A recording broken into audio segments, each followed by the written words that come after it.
이번 독수리 오영재를 부탁해에서는 장미애를 의심하는 독고탁의 내용과 마광숙과 한동석의 사이를 알게 된 독수리 오영재들 내용이 반영되었습니다. 과연 그 이유는 어떻게 흘러갈까요? 그날 이후 독고탁은 혼자만의 시간을 자주 가졌다. 오강수와 장미애가 함께 나간 식당에서 그가 남긴 수저를 들고 온 이후 마음 한구석이 계속 불편했다. 그의 머릿속엔 오강수의 단정한 눈빛, 그리고 장미애가 보여준 낯선 애틋함이 반복 재생되고 있었다. 그건 결코 흔한 모자와 청년의 거리감이 아니었다. 며칠 뒤 독고탁은 조용히 한 사설 유전자 연구소를 찾았다. 수저를 건네며 말했다. 이건 내 딸의 인생을 걸고 확인해야 할 일입니다. 그는 자신도 믿고 싶지 않은 가설에 끌려다니고 있었다. 그토록 의심하고 미워했던 장미애가 혹시 자기 모르게 아이를 낳고 버린 과거가 진짜라면? 그 아이가 바로 오강수라면? 모든 게 꿰맞춰지듯 맞아떨어지는 순간 그는 마른 침을 꿀꺽 삼켰다. 한편 술도가 안에서는 형제들 간의 미묘한 긴장감이 고조되고 있었다. 오흥수는 여전히 마광숙과의 감정적 단절을 이어갔고 오천수는 그런 흥수를 마주할 때마다 한숨이 깊어졌다. 마광숙은 더 이상 변명하지 않았다. 대신 술도가를 정리하고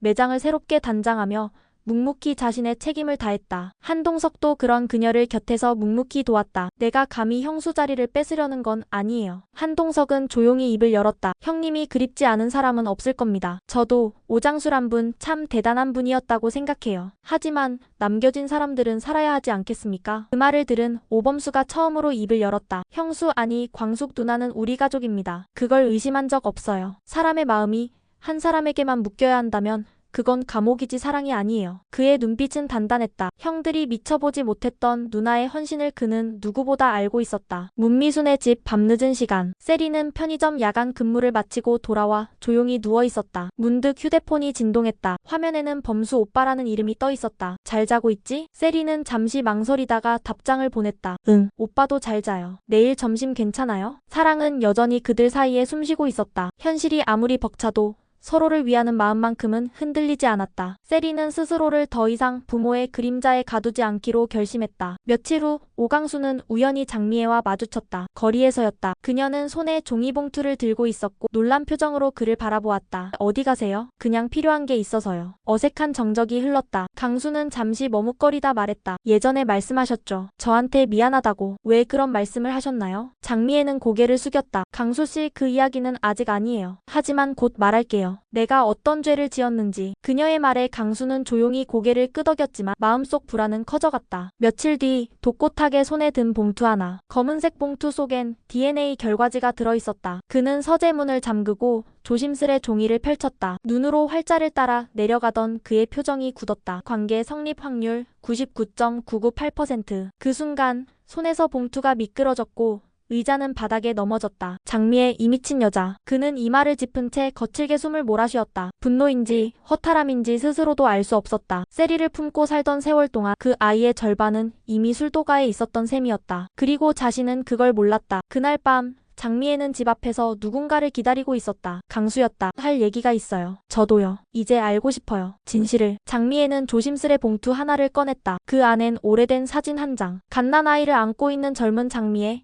그리고 사진 뒷면엔 흐릿한 글씨가 남겨져 있었다. 미안해 강수야. 엄마가 지켜주지 못해서. 장미애는 떨리는 목소리로 입을 열었다. 당신은 내 아들이에요. 강수는 눈을 감았다. 그리고 아주 조용히 말했다. 왜 이제야요 왜? 그 순간 어둠 속에서 누군가가 둘을 지켜보고 있었다. 바로 독고탁이었다. 그는 두 사람을 응시하다가 조용히 돌아섰다. 그리고 중얼거렸다. 이제 끝이야 장미애. 넌 내 딸을 내 인생을 다 망쳤어. 다음 날 술도가로 한 통의 내용 증명이 도착한다. 발신인 신라주조 법무팀. 내용 장미애 씨의 과거 공금 횡령건에 대해 정식 고발을 진행합니다. 그날 밤 오강수는 술도가 뒷마당에서 홀로 앉아 있었다. 장수 형이 생전에 쓰던 오래된 나무 벤치에 기대 앉은 그는 손에 쥔 오래된 편지를 펼쳐들었다. 형이 남긴 몇 안 되는 글이었다. 강수야, 너는 우리 집 막내다. 누구보다 착하고 따뜻하고 책임감 있는 아이. 피보다 진한 게 있다면 그건 시간을 함께한 기억이란다. 강수는 천천히 눈을 감았다. 왠지 모를 불안감이 마음을 짓눌렀다. 요 며칠 술도가 안팎의 분위기가 이상했다. 장미애가 고발당한 것부터 시작해 형들이 뭔가를 숨기고 있다는 느낌이 자꾸 들었다. 그 순간 마광숙이 조용히 다가왔다. 강수야, 형수님 무슨 일이세요? 너 요즘 힘들지? 강수는 잠시 침묵했다가 웃어 보였다. 괜찮아요. 아직은 형님들 곁에 있는 게 좋아서요. 광숙은 강수의 어깨에 손을 얹으며 말했다. 무슨 일이 있더라도 내 편은 항상 있을 거야. 그거 하나만 기억해. 강수는 그 말이 왠지 마음에 걸렸다. 그리고 스스로에게 되뇌었다. 왜 이 말이 유언처럼 들릴까? 강수는 형수 마광숙이 남기고 간 말을 곱씹으며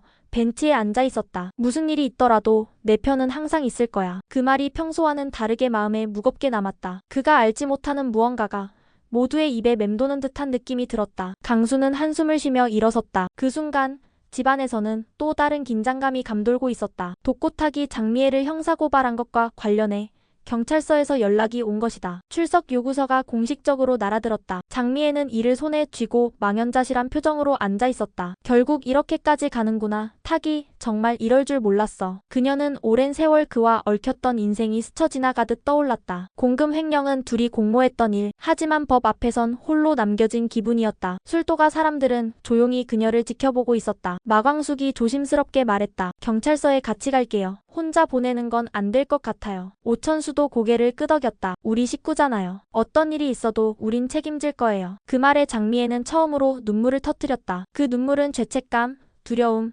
그리고 처음 느껴보는 보호받는 감정의 혼합이었다. 밤이 깊어졌다. 오강수는 거실에서 혼자 앉아 있었다. 나는 오씨가 아니었다. 내가 그렇게 따랐던 형들은 알고 있었구나. 그리고 왜 지금에서야. 그는 형들을 원망하기보다 스스로의 정체성에 균열이 생긴 느낌을 받았다. 그때 한 통의 전화가 걸려왔다. 발신자는 장미애였다. 강수야, 나야. 무슨 일이세요? 내일 나 경찰서 가야 해. 네가 오지 않아도 돼. 그냥 너한테 미안하다고 말하고 싶었어. 그리고 고마웠어. 나한테 그렇게 따뜻하게 대해줘서. 강수는 한참 침묵했다가 말했다. 내가 당신한테 친절했던 건 그냥 그게 나여서였어요. 그게 이유예요. 장미애는 조용히 흐느꼈다. 강수는 덧붙였다. 하지만 만약 더 얘기할 게 있다면 경찰서 다녀온 후에 말해주세요. 그때는 제가 먼저 듣고 싶어서 들을게요. 전화를 끊은 강수는 조용히 창밖을 바라봤다. 누구보다 자신이 누군지 알았다고 생각했지만 이제 시작이었다. 진짜 자신의 이야기를 스스로 써 내려가야 할 시간.